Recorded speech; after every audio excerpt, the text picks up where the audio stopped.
if you've got a big smile on your face because at least once the Colorado Rockies figured out a way to beat the Los Angeles Dodgers, but you want to make sure that that smile is the absolute best that it can be, you got to head over to our friends at Green Mountain Dental Group, located in Lakewood. They are the best damn family-owned dentist in the metro. They're extreme Colorado sports fans, just like all of us, and they offer you an extraordinarily comfortable experience. Our sales director, Lindsay, had her wisdom teeth removed there. She said it was one of the best dentist experiences of her life. They do all kinds of great stuff to make it personal, whether it's sending you a birthday card or just talking to you about whatever's going on in your world of whether you're a sports fan, whatever it is, making sure that you're feeling right at home. Plus, they hook you up with a free Sonicare toothbrush when you schedule an x-ray cleaning and exam. So make sure you get out there, do that, tag us on social media and them.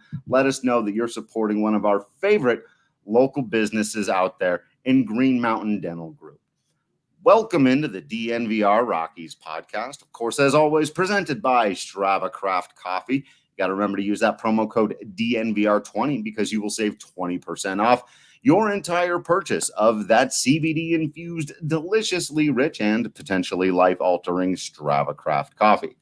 I am your host, Drew Creasman. I am the managing editor of DNVR Rockies. With me, as always, is our beat writer, Patrick Lyons. And on this episode, we have got to discuss a 6-3 win for your Colorado Rockies. There it is. The surprise news. Don't bury the headline there, Drew. 6-3 win for the Colorado Rockies over the Los Angeles Dodgers in a mostly, until the very end there, where it got a little bit shaky, all around very well played game for the Colorado Rockies. More great stuff from Senzatela. We'll dive into that. 3-hit day for Josh Fuentes. Really, really nice stuff for the Rockies, who, while they're maybe playing for pride at this point, maybe going to still got a chance to sneak into that final playoff spot. The Dodgers don't look like a team that at all, is pedal to the metal. They're very clearly kind of pacing themselves and getting ready for the postseason now. But still, a win's a win. You take them when you can get them, and especially when you can continue to get the kind of starting pitching that the Colorado Rockies got today. Antonio Senzatela definitely was the star in this game. You see a 6-3 final score, you go, all right, well, he obviously pitched well. He pitched much better than that, as you alluded to, Drew, that it was some late inning hijinks that made the Dodgers have 3 runs where it should have been more like 1. And ultimately, you can make the case that were it not for those 2 walks in the 7th inning to Muncy and Bellinger by Senzatela, maybe we're talking about the first player. As far as I've looked, I'm in the media guide looking. I don't think anyone has ever had consecutive complete games in Denver, in Colorado Rockies history. And Senzatela was, I think, two walks away from really approaching that there, because that put his pitch count up, topped it off at 104 pitches. And, if he's able to get through the 7th, even at 100 pitches, you go, all right, man, you got a shot at doing this. He already had, thrown, I think, maybe 108 in the complete game. So, I mean, he was kind of primed and ready to go. So, you could have seen history there in a lot of ways. So he was just absolutely fantastic. And, all off season, we'll be talking about, is Antonio Senzatela the guy you want to see against the Dodgers in 2021 to open up the 2021 season at Coors Field? Is he your opening day starter? We got an entire offseason to do. All right. Throwing stuff out there already. I love it. But yeah, Patrick, I was with you. I was doing the same thing, especially in the middle of the game when he was really cooking. I except not to whatever, but I didn't consult a media guide. I knew that the Colorado Rockies have never had a pitcher throw back-to-back complete games at Coors Field. In fact, I'm not sure the Colorado Rockies have ever had a pitcher throw 2 complete games at Coors Field in the same season. Pedro Sasio probably did, because I think he did it 9 times in a season. Or did he Okay. do that over his career? I think he might have done that in his career. But yeah, I mean, So he would have been the only other one. So I yeah. think you may have a guy that maybe was able to do it twice in a season. But yeah, I mean, not I more would than that. probably I would probably bet the over, but like one guy probably that I can't remember, and there are always those weird, like Tyler Chatwood had an amazing 2013. So, did he have a couple of complete, and he was one of those guys who would get a ton of ground balls and complete a game in 98 pitches every once in a while. Aaron Cook did it twice in 2008 against the Okay. Mets and Padres. So There you go. he's a guy that goes up there, and that's, we know to be a relatively special class. Yeah. Because he was a very effective guy. We were talking after the podcast yesterday. The podcast after the podcast, invariably as it is, where Drew and I talk, and 40 minutes goes by, and we look at each other and go, "Were you recording that? That was We a got show. that right. Yeah. That was a podcast." And we talked about those names that don't get mentioned enough, or don't get a lot of credit. Maybe it's just because they just were it was a flash in the pan, or they were very, very good. And Aaron Cook goes in that very good. If you're breaking down the history of Rockies players into thirds, from you can forget about this guy to, hey, he contributed some things for a little while, and an all-time great upper echelon. He's in that top third, particularly for starting pitchers. So it you knew it intrinsically. It's just a rare thing. I ultimately was looking to see if just had it ever happened in back-to-back starts, let alone at Coors Field. I imagined not at Coors Field, but maybe 1-1 or 2 on the road. Sure. And it does not appear to have been a thing. Yep. Yeah, and for a minute there, I really thought he was going to do it because he was going so well, and it just did seem to run out of gas a little bit there. But Patrick, you tweeted out the stat about how impressive he has been over his last 3 games at Coors Field. It's absolutely phenomenal. I think they said on the broadcast he's going to end the season with a 2.10 ERA at Coors Field. Now, we know it's obviously a short season, but it basically amounts to a third of a season. And that Antonio Senzatela has gone a third of the season with a 2.10 ERA at Coors Field is absurd. That's insanely impressive. Absolutely. It's hard to even put words around it, because even if you go back and look and you say, okay, well, that means he wasn't as good on the road. Well, on the road, I think his ERA was something like 4.15. And, that's including a start against the Dodgers where he gave up 4 home runs. So, again, you throw that into the mix and you say, well, wait a minute. He got hit around a little bit by the Dodgers. Not insane, right? He lasted until the 6th inning, but he did give up those 6 runs. Well, he went back in L.A. on September 4th, worked into the 6th inning, only gave up 2 earned runs, only 1 homer, and then he does what he does today against the Dodgers, who are still looking to lock up that number 1 seed in the playoffs. And why let up off of the Rockies? You got a 4-game sweep here in Colorado. Let them know who's boss. You might as well. And Senzatela came in, he shoved, and he says, not on my watch. Just like Germán Marquez was that guy for the Rockies last year in 2019. Snapping that awful, losing skid to start their season last year, and nearly throws the no-hitter in San Francisco. He did it a few other times in 2019. Well, now Antonio Senzatela is kind of that giant killer, and maybe we see him as the opening day starter next year. I can't stop surmising this or a potential 1-game playoff idea. in LA or whatever, stuff like that. Yeah, so in case you were wondering, yes, he is, in fact, our draft king of the game. Remember to use that promo code DNVR over at the Sportsbook app there. Going 6.1 innings, giving up just the 3 hits, the 1 extra base hit to the rookie in his debut, in his first at-bat. So you almost tip your cap and don't even care about that one.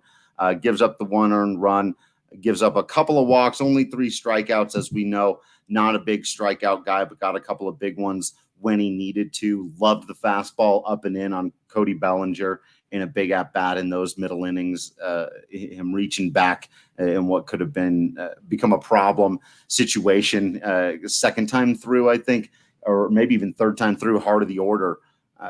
That's a tough spot to be in. So for him to attack a hitter of that caliber with a pitch like that, get the big strikeout. Very, very good stuff today from Antonio Senzatela. Yeah, it really was. And I think you saw the team, pick him up in a big way there the second time through the order, especially after really being overmatched early on against Tony Gonsolin. And I think, even still in his 5 innings, he struck out 10, but he struck out the first 6 batters of the game, had 7 strikeouts at his first time through the Rockies lineup. But immediately there in that second time through to start the 4th, who was there to break up that mojo but none other than El Cangrejo, Raimel Tapia, who got the single, and then I think Pilar singled. Right. Blackman on a pitch made an out. way out of the zone. That was a hilarious inning because everything that went into it was really funny, right? Because Gonsolin had struck out the first 7 guys he faced, and you're going, oh boy, here we go with this offense again. They're going to have one of those days where they strike out 15 times against a dude who's like fine, and then they got a couple of decent, drives to the outfield. Okay. Making contact felt like a win like 5 minutes before that. But you still figure, okay, come out and work it a little bit. Raimel Tapia swings at the first pitch he sees, base hit. Okay, fine. That pitch was right there. He was looking for something in his zone. Fastball the other way, took it to center field. That's what he eats on. That he might as well have gotten to first base and done one of these. Like, thank you. That's what I'm looking for. That's how I eat. I mean, I don't know. Kevin Pillar swinging a pitch, the very next pitch, that was 7 inches outside. I don't know how he managed to keep that thing fair and hit it to right field for the base hit, but he did. And so you got a couple of guys on, but because it was so wonky, Tapia wasn't even able to get to third yet on it. So they still very easily could have come out of that double play and, no big deal. And I don't want to kick a man while he's down, but you think, what happens if Nolan is in, the middle of that lineup at the heart? You go, are they going to be able to manufacture this run? I mean, you got runners on first and second with no outs. I mean, you shouldn't have to manufacture a run. You just gotta go at it and get at least one across with a single or something. But Blackman makes an out, and then you got Trevor Story who walks, and then instead of Arenado being in that mix, it's his cousin Josh Fuentes batting 5th, the highest he's batted in his early career, and he goes and produces. And that wasn't the last time that he would do that in a very similar situation. So it's very strange to think, with the Dodgers having won the first 3 games of this series and possibly having swept the Rockies, that on this day of 9/20, that the top 5 hitters in the Rockies lineup was Raimel Tapia. Okay, all right, maybe someone had an off day. Kevin Pillar, what? Wasn't he on a different team? Right. Blackman 3rd. Hey, that's where we've kind of all wanted him. Trevor Story batting 4th. Okay, that makes sense. And the guy down in Albuquerque, Josh Fuentes, with no Nolan Arenado in that mix whatsoever. No Ryan McMahon having jumped up and been this team's 3-hitter. No Daniel Murphy. None of those guys. Kind of a really odd, orchestration of the lineup from what we probably had imagined it at the beginning of the season. Totally different in this, big game, relatively speaking, this late in the season against the Dodgers. But they did get it done. Right. And, and that's why Will starts this comment with, might be for the best, as a report from Patrick Saunders, Bud Black saying that Nolan Arenado is undergoing some tests on the left shoulder. More news tomorrow, could shut him down for the season. And obviously there are a lot of things that are important there. You got to get Nolan right. You need him at his best, whatever you're doing with your organization moving forward. But as you just kind of alluded to, and as Will is pointing out here, like, it's weird. It doesn't make sense. And there's only a handful of games left and you just have to roll with it. But the Rockies looked like a more competitive baseball team without Nolan Arenado in the lineup. They were able to extend a couple of innings, score a couple of times. A few times they didn't get them, but you're not gonna come through with every opportunity. It was that they did at all, and they just looked a little more complete without him, and that feels so bizarre. It does, and thank you for sharing that, Will. It's a decision that I think the Rockies need to make, because Nolan never wants to come out of a game, Right. and we saw it last year when they went to Houston, and he was the designated hitter, and was able to work through some of those injuries. And he had a lot more last year, I think, than years prior, and he doesn't want to take himself out, and he's not going to. And that's the kind of the workhorse that he is, because he's playing for Cooperstown. Let's face it, like, that's what he did, in the 2018-19 offseason with losing weight and getting rid of some of that baby fat, so to speak, Right. and trying to take his game to the next level. And ultimately the results were similar to what they were in the past, but he's thinking long term, and he's thinking, all right, well, I know I'm a perennial all-star, but I want to be a Hall of Famer. And you got to be there every day. You got to compile in a lot of ways to be a Hall of Famer, but you also just got to be out there, and it's about those repetitions. So he's not going to take himself out of the lineup. So if you're the Rockies organization, and I'll give you a chance to answer here in a second, Drew, what do you do? Do you shut him down? And if I were running the Rockies, I would, because he doesn't need to be there. We're only talking about 8 games, and it's not a normal 8 games, because 2 of those are 7-inning doubleheaders on Friday against Arizona. I'm really interested in seeing how that goes down for Colorado. But that could be as many as 24 plate appearances, about, give or take, that can go to other guys. That, again, those 24 ABs aren't going to be a make or break, but it makes you say, is this a guy that we designate for assignment, and maybe somebody else is going to pick up, or we say, yeah, I think we can move on from this guy.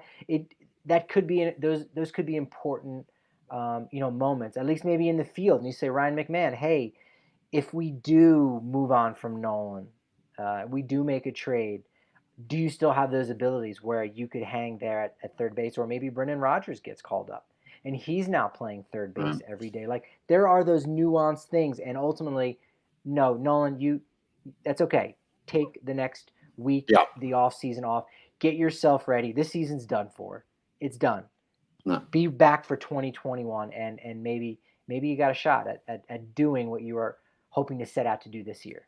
Yeah, and since that's where the conversation has gone, I think that's a good time to answer this question from Henry, who says, what lessons are we going to learn from this 60-game season we endured? It's great use of the word endured. And Henry, I think almost all of the lessons are going to have to be individual to individual basis. You're going to have to be pretty good at compartmentalizing the lessons. Some of them are going to be positive. Some of them are going to be very negative. I think we've learned some very positive things about Antonio Senzatela and Kyle Freeland. I think we pretty much learned our lessons on, Shaw, McGee, Davis, that whole era of the bullpen thing. That's finally behind us. Maybe Daniel Murphy.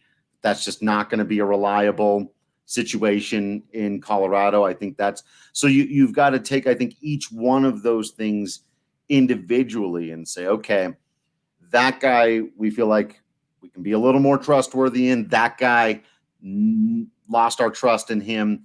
And that informs how the Colorado Rockies need to go about their offseason, right? What they would need to target in order to try to make the team better. So I really do think that's the best way to go about it. I know there are a lot of people out there tempted to have the big, gigantic philosophical conversation about tear it all down or fire everybody or do this or do that. And those are always things to get into for sure. But I mean, if you want to get into the nitty gritty about what can we actually learn from a baseball perspective this season, I think those are the biggest things, is identifying, who on this roster has shown that they can hang and who has shown you enough that they're just not going to get it done here. And so you've got to make the difficult decisions on those guys and just part ways with them, even if it means eating some money. And just getting rid of those roster spots, and then take a look at your roster and see what you can do from there. Yeah, Henry, that's a great question with that. What are the lessons? Because when we discuss the idea of, oh man, is it time to break this team down? Is it time to tank? Is it time to rebuild? Is it time to go all in as maybe 2021 is the final season? That's looking forward. That is what will happen. But if we're talking about lessons, we're talking about what has happened.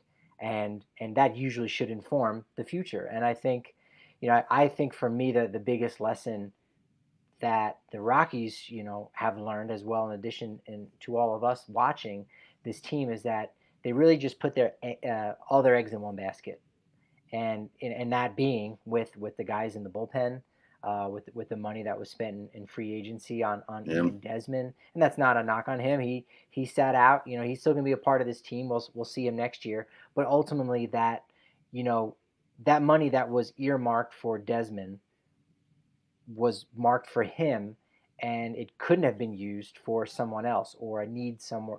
It Right. was, look, these are they signed those relievers to a 3-year deal, and they signed Ian Desmond to a 5-year deal, and ultimately they said, that's all the money that we've got. Let's just take it all up front, hope for the best, and on paper that is a decent strategy, and it looked like it was working great following the 2018 season for the most part, right? Yeah. So But I think that was the biggest lesson, is that you always have to be changing. You always have to be looking to make moves. What they did with the at the trade deadline is not putting all your eggs in one basket. It's saying, hey, you know what? We need a little bit of help, because this roster isn't necessarily good enough for this stretch run, and maybe it's an indicator of next year too, because Givens will come back. Maybe you see, if you like Pilar in the clubhouse, you bring him back, because you're still going to need another right-handed bat in the outfield. So ultimately, you're saying, look, we can't put all our eggs and say our roster is our roster. They brought in 2 new players to kind of mix things up a little bit. And if you look at the shape of the team from 2018 to 2020, it ultimately looked identical. And, maybe the roster wasn't good enough to keep the same. And I don't think that's necessarily a fair assumption to make. But what I do think is, even if you have a very good roster, I think you still need to just mix it up a little bit. I think you still need to just make those, slight adjustments. And really the only adjustment that was made was you lost DJ LeMahieu, and you brought in Daniel Murphy. And we know that that was not the way to go. So that's, the lessons that are learned from in 2020, I think have a lot to do with 2019, as well as, the aftermath of the 2017-2018 playoff runs. yeah, yeah. I mean, yeah. It's got to be a long, because it's difficult to take too much away, and that's kind of why I sort of limited it to the Sure. 60-game season, right? Because Yeah. you do have to, if you want to have big picture questions, it has to be a longer than a 60-game sample size question. So like even with the stuff though that I was saying, if you have to pair what's going on right now with Antonio Senzatela with what he's done in the past. And I don't think you should do what a lot of people often do with those situations, which is just blend their stats as a kind of general outcome and assume that the player is somewhere in between the mediocre version of themselves from before and this really good version that they are right now. As we've talked about a lot on this podcast, and I've written about, and we detailed before it happened, there were reasons for this improvement in a 25-year-old player and the things that he's done to improve his game. But you can't look at it still totally in a vacuum, right? You still have to recognize that old version of him did exist. It's, you ever hear a pitcher say, I fell back into some bad habits. You ever hear, everyone's heard a pitcher say that before, right? And that's, Kyle Freeland said that when he got knocked around in those 2 outings where he was bad this year, the only 2 where he's truly been bad. He said, man, I just sort of fell into some of those bad habits, some of those things that were getting the better of me in 2019. I couldn't stop myself from doing it. And that is a part of who they are. But you do have to recognize when guys have made, I think some fundamental adjustments. I think Raimel Tapia is another one of those guys who, while he may not on base quite this well for the rest of his career, this is closer to the version of Raimel Tapia that you're going to see for the rest of his career than what we saw the first few years where he never got, real playing time, stuff like that. The bigger picture questions just get harder and harder, and you got to take a bigger and bigger window at that point. I think one of the lessons too is that in our season preview, we looked at the definitive five, the five guys that we thought were going to be essential for the Rockies to have success. And yes, we didn't include Nolan Arenado because we assumed, he would be fine. Now he wasn't, and that's a huge piece. However, all five of the guys that we highlighted, except for Antonio Senzatela, he was the one that came through in a major way. But the other four guys were ultimately failures. They did not step up. They did not contribute in a way that if you say, hey, if Tony Walters continues on his trajectory, doesn't need to be an all-star, but just continues and takes a step forward with his bat, that's going to make the Rockies that much. That's going to bring them an extra 1 or 2 wins in this 60-game season. Daniel Murphy becomes the first baseman that the Rockies had hoped. Doesn't have to translate into homers. He can still continue hitting those doubles left and right and just be a good batsman, a guy who's batting .330. Like he was the first couple weeks of the season. Absolutely. When they were winning. Right. And Ryan McMahon, who was, the biggest disappointment. He was number 1 on our list. A guy that you would have thought by the end of the season, potentially, he could be hitting third in the lineup if you're looking for another left-handed bat to split up Arenado and Story. And you say, Blackmon, you know what? Let's just really load up the top of that lineup. We're going to go Blackmon, Story, McMahon, Arenado as our top 4 hitters. You go, yes, that's going to be they're going to win a lot of games. That's another 2 more wins you can tack onto their win-loss record. And then the final one is Wade Davis, who we saw how difficult free agent reliever Wade Davis. We saw how abysmal the bullpen was for this season. There are those bright spots, but Wade Davis was not there when the team needed him. And after Scott Oberg's omission from the roster because of blood clots and those general health issues that he's been having, it makes his contributions all the more valuable to say, well, we've got the 9th locked up. Like that, one of the reasons why the Yankees won so many games in the 90s and 2000s is because it was an 8-inning game. And on some occasions, Mariano would go and get 6 outs. So you go, this isn't fair. And you go, yeah, you're right, it isn't. Anytime you have an all-time great doing those kind of things, you go, well, it's not fair. Well, it wouldn't have been fair for other teams in the AL and NL West had Wade Davis locked up the 9th. And you go, well, now it's only an 8-inning game. And that starting pitching from Colorado is looking rather solid. All you need is 1, maybe 2 innings out of a banged up bullpen, and you go, they were still able to manage and get that done. That's 2 more wins, and this team is maybe the fifth best record in the National League. So all of those guys failed to perform, and that's one of those lessons is that. Even if the stars contribute, or even if the stars are slightly off, you still need your 5th through 10th best players to be contributing in a major, major way. You can't have a drop-off. And Colorado had that drop-off in a real major way. Yeah, I mean, I might push back on that a little bit again because of some of the emergence of some of the younger guys who brought some consistency. Because they had the drop off. One of the problems obviously is that Nolan Arenado joined the part of it that was a drop off, right? Because you still got when you look at this thing ultimately, you still did get basically Charlie Blackmon and Trevor Story normalness, right? Mm-hmm. Then you get above average production according to if you want to use the metrics, you get above average production out of Josh Fuentes. You're getting average production out of Raimel Tapia that we know plays much higher than that based on the consistency and the speed and everything that he brings there in terms of a spark plug to the offense. So it's like that shouldn't there. But then the huge drop off to the guys producing nothing, right? The fact that Walters was just a blank canvas this year. That now McMahon was an interesting case. Like you said, one of the more disappointing ones to be sure. His power did still end up, I think, giving you some contributions. Hit the ball hard a couple of times today again.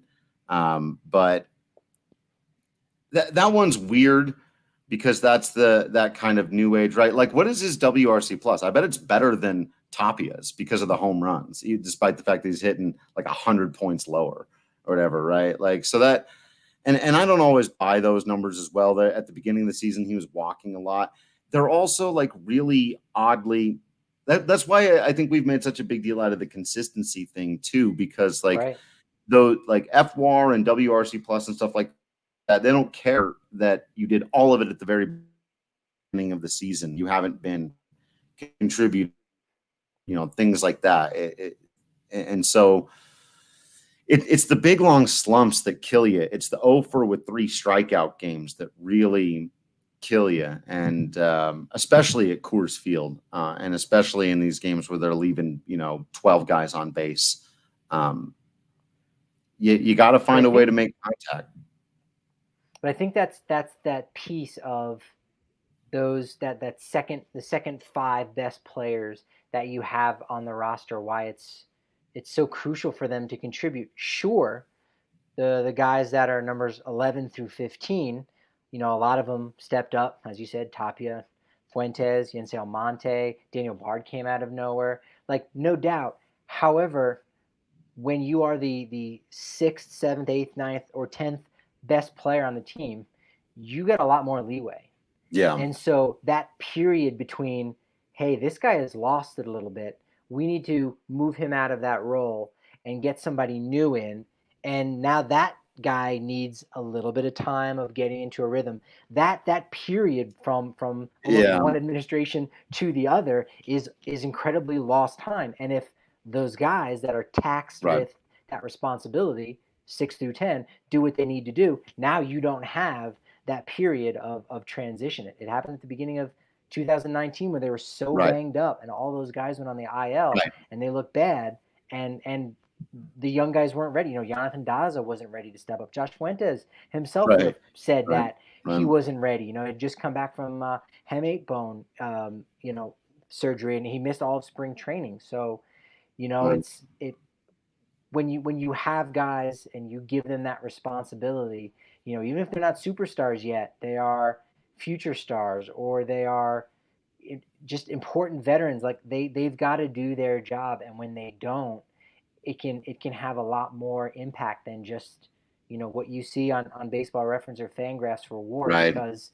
of the lag that it takes to go, all right, well, we've stuck with this guy for another week, when if it was anyone else, he would have just been done. But we lost a week there, and now we're going to lose another week trying to get the next guy up to speed.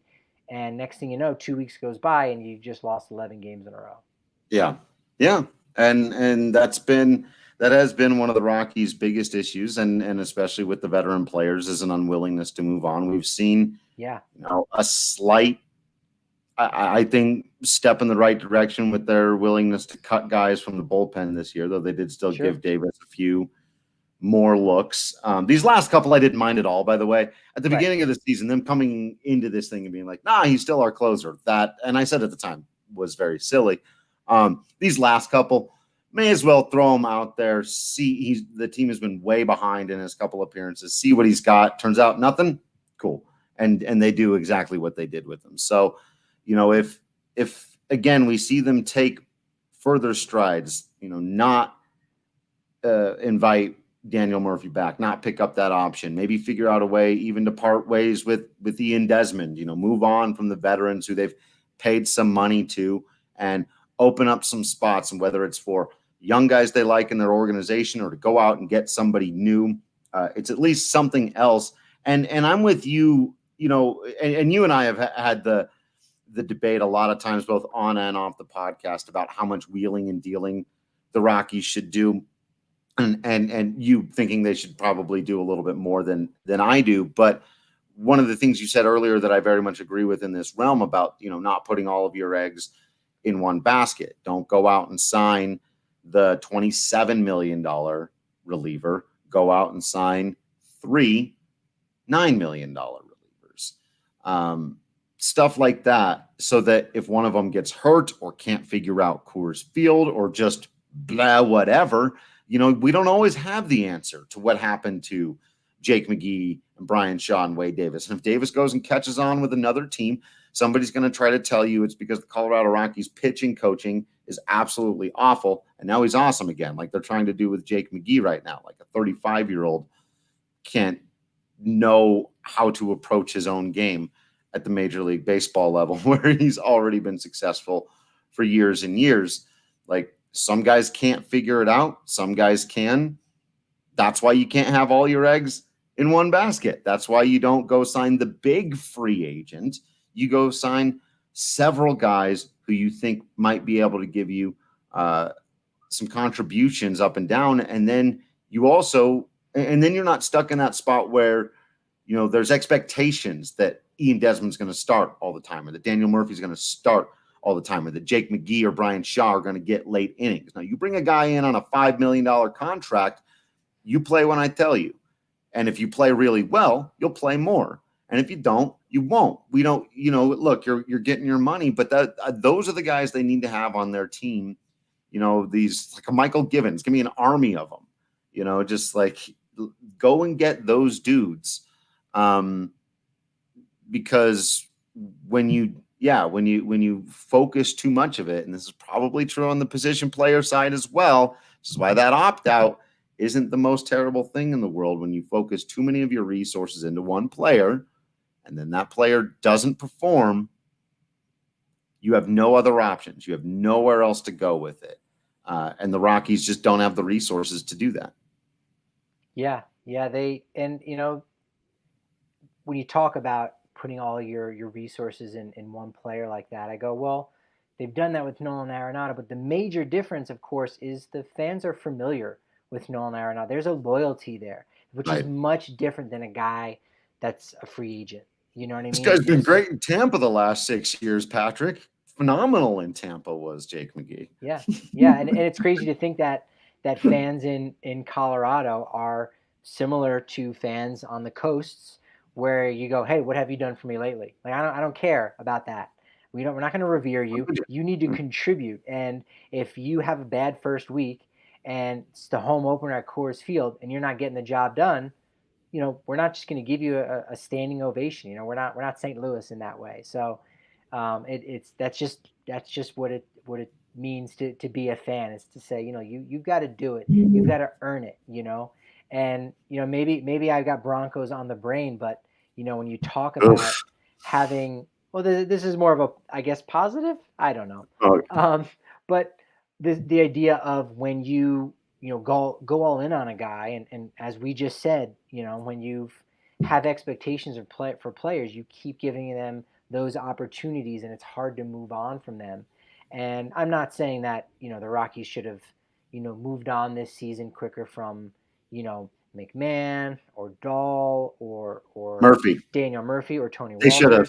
Murphy. Well, I'll say they should have. Maybe yes. I would agree agree on that that earlier from Daniel Murphy, but hopefully Jeff Bridich was trying to swing a deal at the trade deadline. Somebody surely would have liked a left-handed hitter like him, but nevertheless, what's besides the point is the fact that, you need to not put all your eggs in one basket, spread it out a little bit, and so that if a reliever is only making $4 million and isn't getting the job done, you can kind of move on from him, and your team is the better. Ultimately, because of the shortened season, the Rockies are actually able to do that with Brian Shaw and Jake McGee. And while McGee has been successful in LA, and the bullpen, hasn't really picked up the slack, you have the freedom to do that at least. Right. And so it makes me think of backup quarterbacks who will get $4 or $5 million from a team, and they're just really an insurance clause. And hey, if the starter's not doing their job, you have somebody competent that can step in, like a Jeff Driscoll, I guess, as you saw today, Sure. get the job done. But also, if they lose it, you can go back to that guy that you were hoping was the guy, and he can go ahead and take his job back. So Right. You just have you're not options. tied. You're not tied Yes. to any one player and stuff, and you just need that kind of flexibility. And the relief pitcher market is the biggest one where you just have turnover and you have no idea.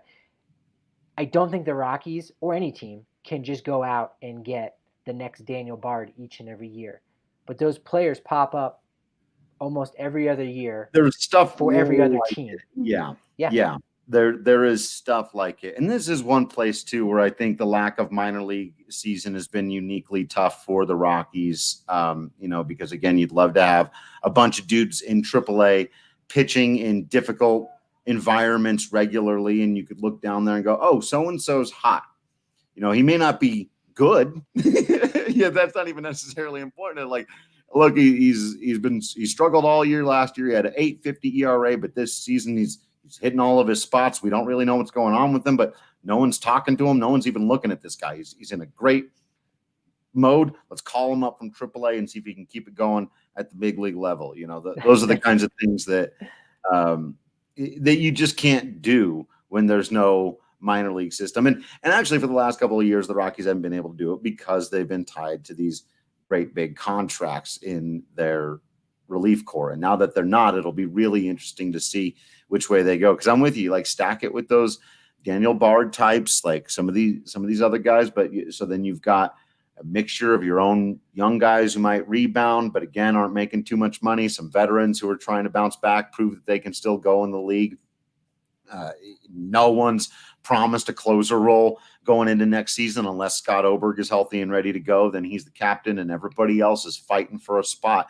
And I think you can build a decent bullpen there. It'll be some shots in the dark, but the trick will be not just the 8 men at the big league level, like you said, Patrick. It's going to have to be another 4 or 5 guys that they can have stashed away in AAA or whatever. We're gonna have to see what the minor leagues look like next year. But what I hear you saying is that Albuquerque is a lukewarm bed of talent.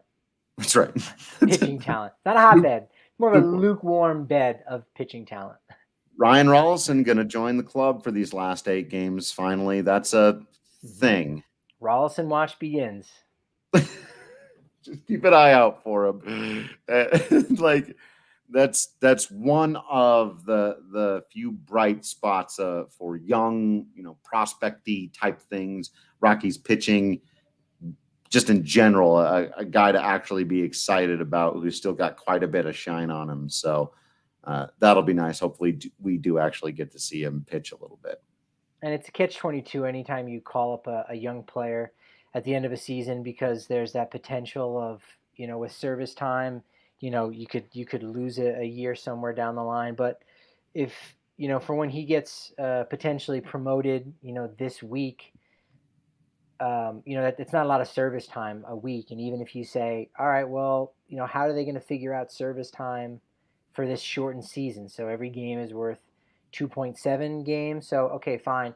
Even at the worst case scenario, that's 3 weeks of service time he gets if he makes a start Tuesday or Wednesday. Right. But all that means is you just have to wait to call him up next season. Right. Maybe the second week of May to kind of recoup that time. And you don't want to be in that spot if the rotation isn't deep enough and you go, we would love to call Ryan Rollison up. He's carving up guys. He made 1 start in Hartford, and then he's made 3 amazing starts in Albuquerque, but we can't touch him yet because we're going to lose that year of service time.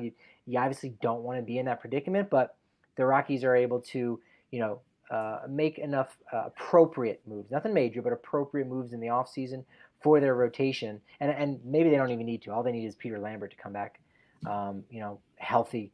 But you won't have to worry. You won't be in that position of going, look, but don't touch. We don't want a devil's advocate situation here with Right. Al Pacino and Ryan Rollison. You can look, but you can't touch it. You got to wait until mid-May before you call up your top pitching prospect. I want to see it. And if he's good, just let him be. Just don't. Time to mess around with all that stuff. It's my general opinion on that. All right. Well, speaking of having general opinions, I've got a very favorable general opinion of our friends over at MSU Denver Online. Really, really fantastic educational possibilities from them. You go to msudenver.edu/online, check out all their programs, everything that they've got to offer for you.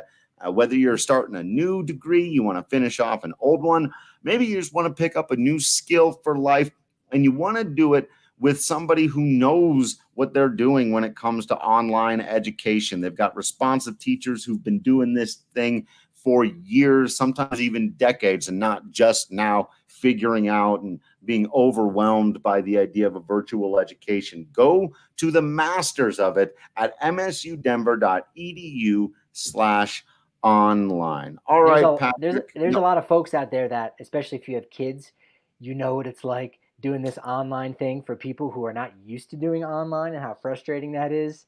Right. Well, MSU Denver, yeah, they've been long prepared for this. It's just what they do naturally. Even if we weren't going through this craziness, they were ready to go. So they got your back here in a major way. Got you covered.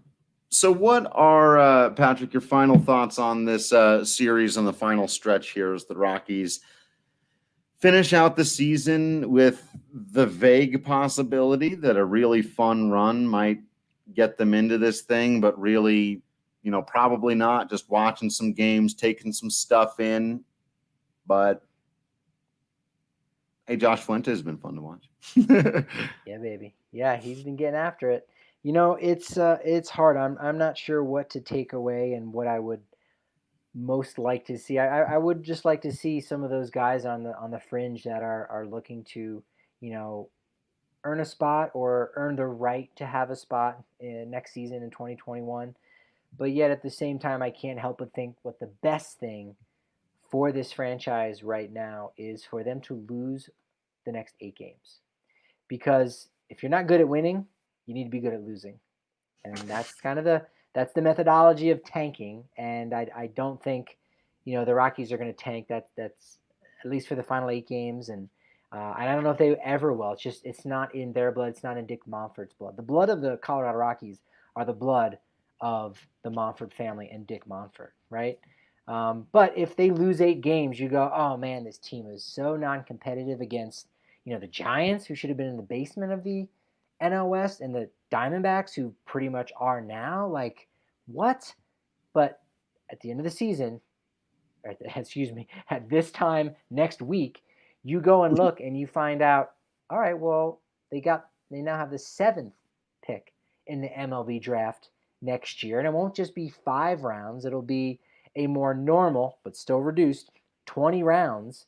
Right. And you can get a lot more creative in 20 rounds than you can in 5. And, it lays the groundwork. Even if we're not talking about a full tank job in the offseason, we're just saying, hey, right now, the Rockies have an opportunity. And it's a weird one. It's a very weird one. But it's one in which if they were to lose the next 8 games, that would benefit them greatly in the future going forward. Means nothing about 2021 as a season, because we know who's coming back.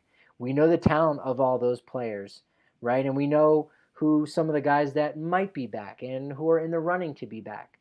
None of that changes by losing your last 8 games of the season. But what does change is how much money you have to go out and spend next year in the MLB draft in 2021, what slot you get, and it could just have, heavy-duty ramifications. So that's kind of an awesome worst-case scenario in a sense. I was going to say, in a way, it's almost like, oh, well, that's cool. If that so happens, there's a really nice benefit to it happening, and it's almost like the best case scenario would be right to go 8-0 and sneak in and then the best case scenario then would be to just mess up the Dodgers' whole season. That's obviously best case. Yeah.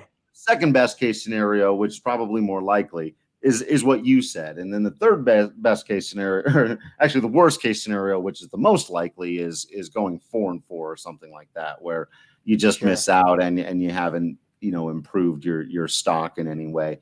I do think having a quality baseball end of the season, especially if and again, it's such a small sample size, but I do think there's benefit to this team proving that they can be competitive without Nolan Arenado, and viewing him as this great piece that they can have, but not as something they absolutely need moving forward. And I think it may also be important for Nolan to step back and watch what the team did today, going out and scoring 3 runs, getting some things done without him. If they continue to play good offense without him, maybe he looks around and goes, okay, if I get my situation settled, and then we do go into an offseason, and boy, oh boy, I would hope they would consult with him on some of these things now that they finally do have money, or will.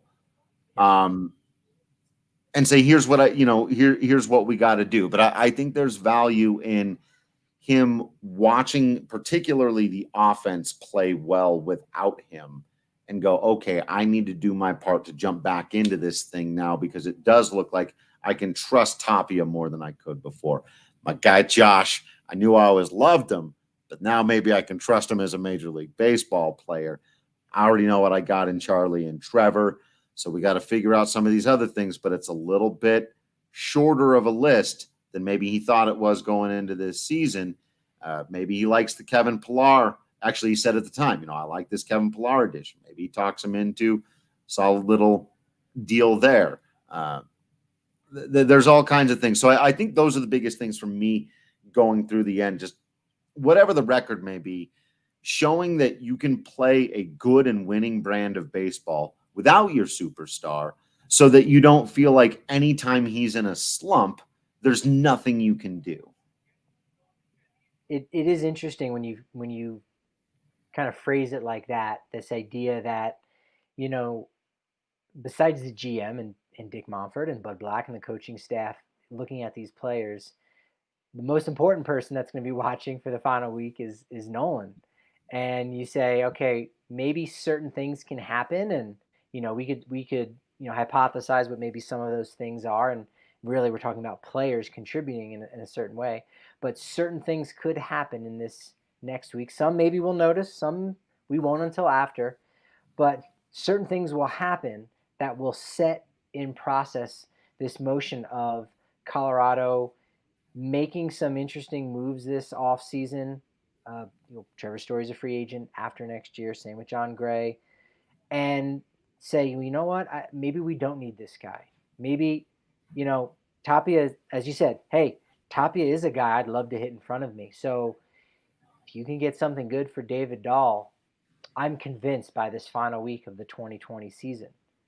If, Senzatela goes out and continues to shove, Freeland, Marquez doing their thing, and maybe you get a little bit more from Castellani, but maybe not. But maybe you get enough from those 3 guys. You go, you're going to trade arguably our best pitcher in John Gray this offseason? Nolan might say, well, I did see enough in that final 8 games to convince me that that's okay, and it would actually make our team better. Maybe that's something that could happen in this final week. How does it impact Nolan Arenado, or rather, how does it impact the front office and how they communicate what's happening to Nolan Arenado? Right. Yeah.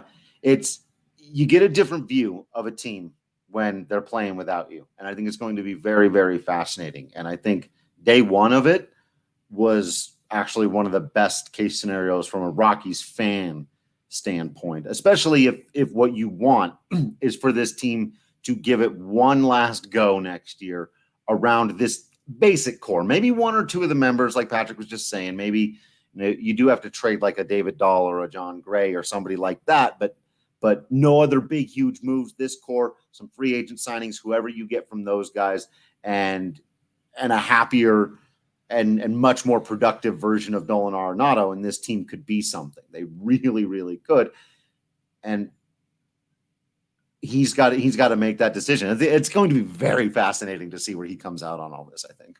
Yeah, there's enough pieces and there's enough talent and enough potential on the roster that if you make the right moves, Colorado could really be that offseason darling, much like the White Sox were and the Padres were. And it Right. doesn't always work out that those teams end up seeing immediate results, but this year that was the case. Both of those are two of the better teams in Right. baseball right now, looking Rangers to and make a Angels, deep run not in the so much, playoffs. but you know. Sure. So But the yeah, Rockies could be those darlings with the right they move, could. additions They and subtractions, and not even through free agency, simply through trades. Right. No, and I think that's probably the way to go. So it's going to be fun and interesting, but keep it here for these final 8 games. You never know. Be like Nolan Arenado with us, watching very, very closely to try to figure out. You also got to support your Denver Nuggets there in the Western Conference Finals. One of the best ways to do that, by the way, is to get a subscription to the DNVR.com. That way you can read all of our written content, plus all the stuff, for all of the major sports, the 2 college ones that we cover. Plus, you get discounts on shirts, hats, masks, all kinds of cool stuff. You get a much larger beer when you come on down to the DNVR bar and check out these games. Tough day for the Broncos. They need your support as well. So make sure you're doing what you can to send them some positive love. Follow everybody on social media at Drew Creasman, at Patrick D. Lyons, at DNVR_Rockies. Continue to be absolutely awesome out there. We will, of course, continue to be absolutely Patrick Lyons and Drew Creasman in here. And until next time, we will see you at the ballpark.